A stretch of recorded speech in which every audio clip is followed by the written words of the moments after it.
I actually wanted to be a commercial radio announcer.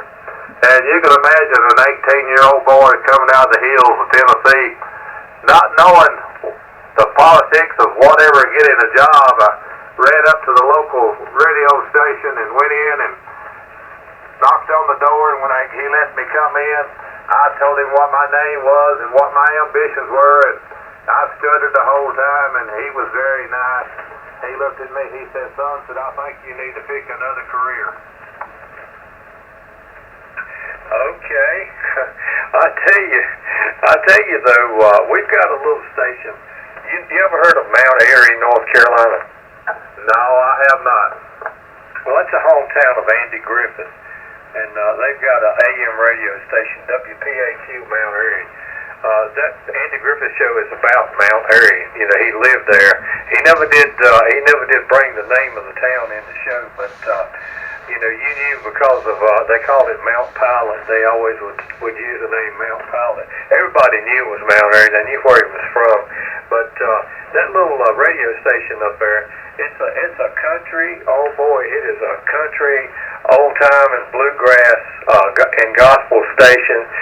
And oh man, they always have the obituaries at 5 o'clock in the afternoon, and they have Mountain Midday, and it's always brought to you by some little bitty business, somebody's little store out on Route 3 or something like that. One day, I'll tell you this real quick. One day they said, this portion of Mountain Midday is brought to you by Johnson's Office Supply, which has got a special this week, which features 3x5 index cards for 49 cents a pack. And when I heard that, I like to die.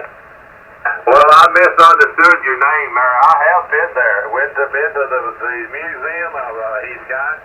Went down there on the side street to where that little garage is, where they had a mock-up of his jailhouse. And I think there was a Tudor's Gomer's wrecker or something outside there. We went up and down that street there. Yeah, I've been there before. We came through there when we left the Outer Banks. Oh, okay. I said Mount Airy. A lot of people say Mount Airy. You know, it just depends on who's talking as to how you pronounce it there. But A-I-R-Y, Airy, like it's airy outside, I guess is a way to explain it there, right? Yes, sir. I just didn't understand what you had said there. It didn't ring a bell, but I have been to that town for sure. There was another place not far from there that was an old settlement. I don't know how to explain it other than we went there and paid to get in to watch it, and went around. They was making horseshoes and an old house there, and I don't know, one of the settlements there that wasn't far from where Andy grew up. I'm supposed to know that, but I can't bring that to mind right now. Well, we just hit all the tourist spots as we came through. But we enjoyed the Outer Banks and came on back, and I hadn't been back that far east since. Well, I'm your dog. That's great. I'm glad you could make it through our state there and see some sights and take in some stuff here in the good old Tar Heel state. I finally made it to your state there a few years back. I've actually been to the Grand Ole Opry now, and been to Dollywood, been to several places there, and I really enjoy Tennessee. It's a real pretty state. Well, I don't drink, and I don't encourage other people to drink, but I graduated from a school, and I have to tell you the name of the town. I'm sure you've heard of it. Lynchburg, Tennessee, where Jack Daniel's whiskey is made. Hey, I know. I've never been there, but I know what you're talking about. Yeah, that's where I graduated high school from, and went to college in a little small community college not far from Lynchburg. Anyway, we're just an old country boy, and grew up here, and just thankful for what my parents taught me. Amen to that. I'm thankful for mine too. I tell you what, I was very overprotected, I thought, but I wasn't overprotected. I was raised like the good Lord wants people to raise kids. my daddy, I'm not worth nothing, but my daddy, he told me one time, he said he had a 6th grade education and didn't have enough money to bury him when he died, but he told me, he said, son, said you'll never amount to nothing if you can't make money while you're asleep. And I thought, that was for a 16-year-old boy. I thought, that didn't make any sense at all, Daddy. I ain't never seen you make a dime while you're asleep. What he was talking about was hogs and cows and hay that grew during the night that was worth more the next day than he was when you didn't have to watch them. And I sort of put that to a point, tell young folks, if you don't have nothing but a chewing gum machine sitting up beside the door making money while you're asleep. Well, now that's pretty cool. That's pretty cool. I like that. I like that. Yes, indeed.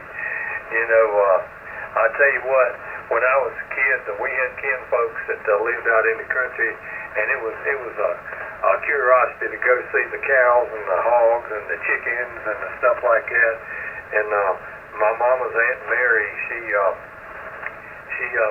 one Sunday we were down there and we were visiting down at Aunt Mary's house, and she said, we're going to eat something now. And my mama said, no, we did not come to eat, Aunt Mary. We didn't come to eat. Yeah, you are. You're going to eat. You're going to eat. She said, come on, Jimmy. She called me Jimmy, or Little Jim. My daddy's name was Jim. And I said, come on, Little Jim. Let's go out there and get us the chicken. And I had never seen this before. And she went out there and picked her out a chicken, and a nice one, you know. And she killed that thing and cleaned that, plucked it and cleaned all that, everything up on that chicken. And it wasn't but just a little while, that rascal came out of that pan, and it was so good. I'll ask you something. Did she grab it by the head and wring it? Yep, she wrung it. You doggone right she did. Yeah, I know. I tell my wife, I've got some grandchildren, that I'd like to take more of that time and do those type things to show them how Pawpaw was raised. And, you know, she said, oh, that make it where they won't want to eat chicken. No, it didn't make us that way. Well, you know, you kill cows and you clean fish and all kind of stuff like that, you know. Talking about that, sort of relates here. Do you flat-foot dance or do anything like that? No, sir. I play 2 types of instruments. Other than that, I don't do any dancing. And that's AM and FM radio. That's the only musical instruments I can play. Well, talking about chickens, there is a dance step. There is a dance step, and I've seen this taught. I can't dance. I play the guitar, and I play a little banjo, too. But there's a dance step called Ring the Chicken's Neck. You know, I don't know who's listening tonight, and I hope we ain't offending someone by saying that, because I love animals. And I mean, that's a way of life. When you kill something and you eat it for your personal survival, that's I don't see anything wrong with it. Yeah, well, it's just the way you move your feet. That's just what they named it, you know.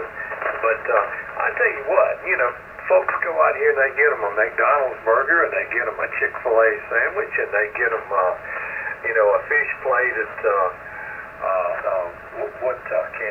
can't think, Captain D's or something like that, you know, and or Long John Silver's or wherever they want to go, and all that stuff is out there for us to do and to have, you know.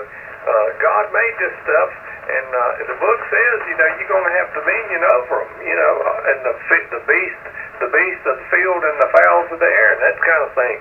Well, that's what he meant. So, you know, what would you do to eat? You know, when stuff quits growing and the tomatoes start getting fewer and fewer at the end of the season, you got to eat something, ain't you?